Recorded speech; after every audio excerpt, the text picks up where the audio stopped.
My roommate's boyfriend ate my late grandmother's homemade cookies I was saving for my birthday. When I confronted him, he said it's just food and laughed. I've never been the confrontational type. Curing up with four brothers taught me to pick my battles. But last week, I found myself shaking with a rage I didn't know I possessed, staring at an empty Tupperware container that had held the last 6 cookies my grandmother ever baked before cancer took her. My grandmother raised me after my parents' accident when I was 9. Every birthday, she'd make her special chocolate chunk cookies with sea salt, minus a recipe she refused to write down, insisting recipes are in the hands, not on paper. When she was diagnosed with stage 4 pancreatic cancer last year, she used her remaining strength to bake me one final batch.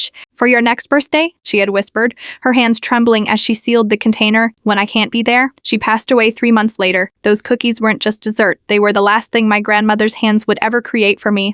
I carefully stored them in the freezer, counting down to my birthday next week. Then my roommate's boyfriend Tyler moved in temporarily after his lease ended. I came home from a double shift yesterday to find him sprawled on our couch, the empty Tupperware beside him. "Did you eat something from the freezer?" I asked, already knowing the answer from the familiar chocolate smudge at the corner of his mouth. "Yeah, found some cookies. They were kind of freezer burnt, but still good." He didn't even look up from his phone. My voice shook as I explained what he'd just consumed. The story tumbled out: my grandmother, the cancer, her final gift, my approaching birthday. Tyler finally looked up, shrugged, and said, "It's just food. You are being dramatic. I'll buy you cookies from the bakery if it's that big a deal." My roommate Emma walked in during this conversation. Instead of understanding, she sighed dramatically. "He didn't know. Okay, you can't expect people to ask permission for everything in the fridge." "They were in a container with my name on it," I said, with a note that said Grandma's last cookies for birthday. "Well, I told him to make himself at home," Emma replied, "and it's not like eating them is going to bring your grandma back." I packed a bag that night and went to my brother's apartment. This morning, I received a group text from Emma to all our mutual friends claiming I was having a mental breakdown over cookies and that I needed to get therapy for my attachment issues. What hurts most isn't just losing my grandmother's final gift. It's the realization that some people will never understand that objects can hold memories, that just food can be sacred, that the last tangible connection to someone you've lost deserves respect. I am moving out next week. My brother helped me find a new apartment. Emma keeps texting that I am overreacting. I be to her I am, but I've learned that surrounding yourself with people who understand what matters to you isn't just a preference. It's self-preservation. Some people see objects, others see the love, history, and meaning they contain. I know which kind of people I want in my life.